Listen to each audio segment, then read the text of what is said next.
Order! Order! You are an incorrigible delinquent at times. Behave yourself, man!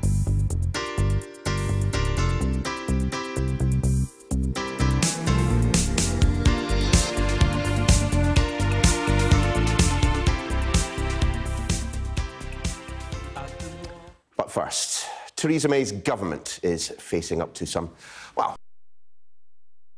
but few are bigger than the housing crisis. New figures this week show the collapse in home ownership among the young and Conservative MPs are increasingly jittery that the difficulty getting on the ladder is driving a whole generation into the arms of Jeremy Corbyn. But does the Labour Party really have the answer? Let's find out. I'm joined now by the Shadow Housing Secretary, John Healey. Lovely to see you, Mr Healey. Very good morning to you. No, I'm sorry, but before we delve into your brief, I really do have to ask you a couple of questions about Brendan Cox, of course, the husband of your colleague Jo. What do you make of his decision to resign after an admission of what is quite clearly very serious impropriety? He's clearly done the right thing, and I'm sure he and the rest of us don't want his position and this to get in the way of the really good work that is being done by those two charities in Jo's memory, both here and in the wider world.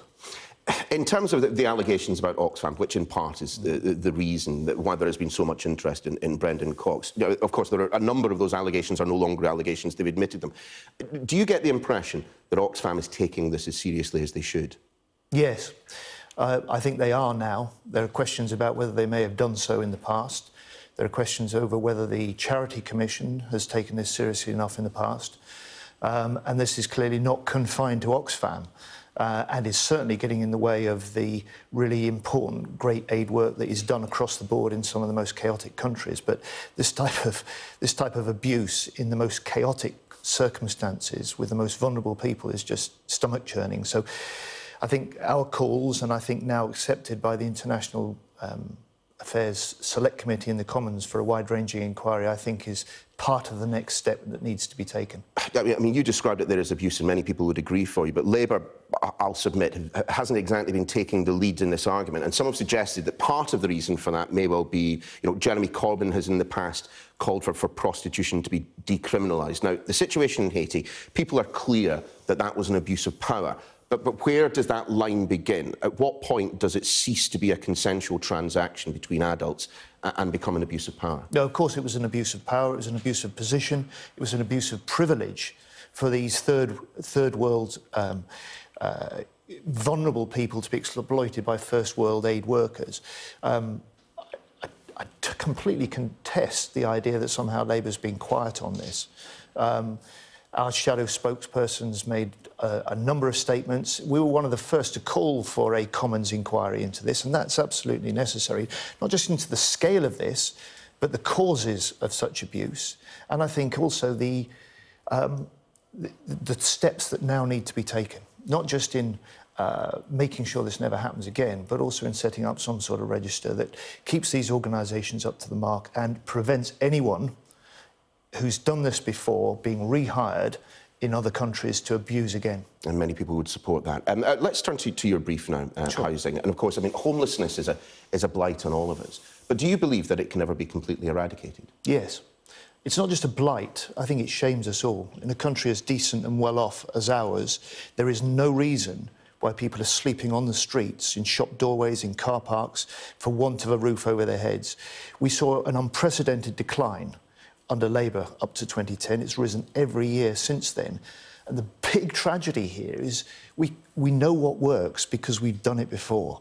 And that's what now needs to happen. And I guess not just the stark figures of a relentless rise in homelessness, but the tragic death of a man on the doorstep of Westminster during the week, I hope will be a wake-up call for Westminster. But sadly, it won't surprise many of the frontline workers that do see this week in, week out. I just want to deal, though, with a couple of the kind of more eye-catching proposals which Labour has put forward in terms of dealing with the crisis in the housing sector, and crisis that there clearly is. I mean, compulsory purchase, the seizing of land by the state for the purposes of building. Now, you've said that unlike the current system, whereby you pay the value as determined after that land is being developed, you would only pay the undeveloped out price, which is a tiny fraction. In what way is that fair to the landowners? We're looking at this sort of idea and many more at the moment, because what's clear is that we have a failure on housing on all fronts, and we need action on all fronts. But in what way is it fair, though? Well, on this specific idea, I think this is common sense, and there's a degree of cross-party interest. It's what we've done before. It's how we built after the Second World War new towns like Harlow and Crawley and Stevenage. And the principle that when somebody is a landowner and it is agricultural land, just because a public policy decision to planning permission can increase the value of that land 100-fold, that sort of profiteering at the moment is going to the landowners, the land agents and some of the big developers. And our argument is the public and the community should share that for the hospitals, the schools, the roads and the affordable housing that's needed as part of any development. But what the data shows is that actually it's the small landowners that will be hit the most because they don't have the funds to launch the necessary legal challenges. It's pension funds that invest heavily in capital and land that will be hit by this. Not so, no. I mean, most of the profiteering is landowners and land agents. I'd like to see pension funds and institutional investors putting more into the sort of long-term investment that good, affordable housing developments can bring. You start to solve the housing crisis, and you give long-term investments for the pension fund members as well. But you know, if you sit on a piece of land not much bigger than a football pitch, and it's worth £20,000 when you're farming it, and you get a planning permission from some public agency for development, and it's £2 million, you know, some of that uplift should be available and should be used to fund the homes that we need and for the benefit of local people in the community. And I think it will be part of the way that we start to deal with an understandable resistance you often find at any new development, because people generally don't think whatever's built, that's not going to be for me and my family. I just want to touch on rent controls, and it's another policy which seems to have split opinion. You've got organisations like Shelter saying, in fact, actually what you could see is this leading to higher levels of homelessness. I mean, how does a cap on the interest serve to improve the situation for the majority of people in the rental market? Again, this is in many ways common sense. It's done in other countries. You have exactly these sorts of restraints on the free market in other markets. But it does nothing to do with the underlying problem, the fundamental unaffordability of property. No, it's part of the answer. It's part of the answer because you know, we don't have the basic rights as private renters in this country that we have in other markets. Now, the idea of longer-term tenancies as the norm, with a control on the rises during that tenancy, seems to me common sense and certainly would help many private renters, especially young people.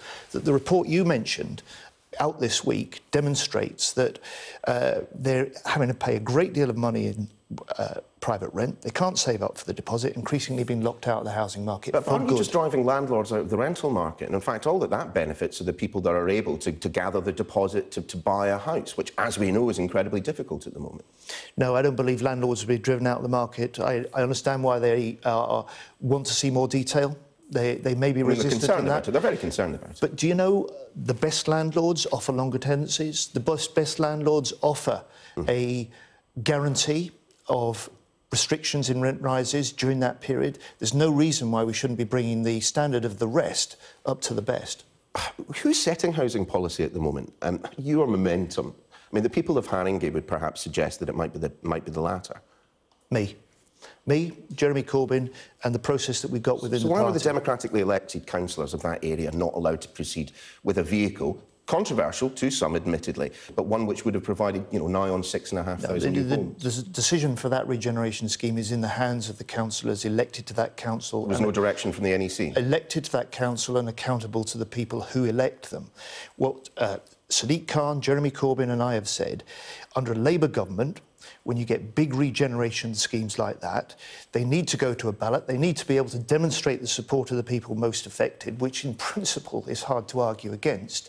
And it would be part of a package that we would bring in with new funding, new powers, new flexibilities for councils to strike much better deals than perhaps some are doing at the moment. Well, there's certainly 6,500 homes that are not going to be built as a result of all this. I just want to change tack slightly in all of this.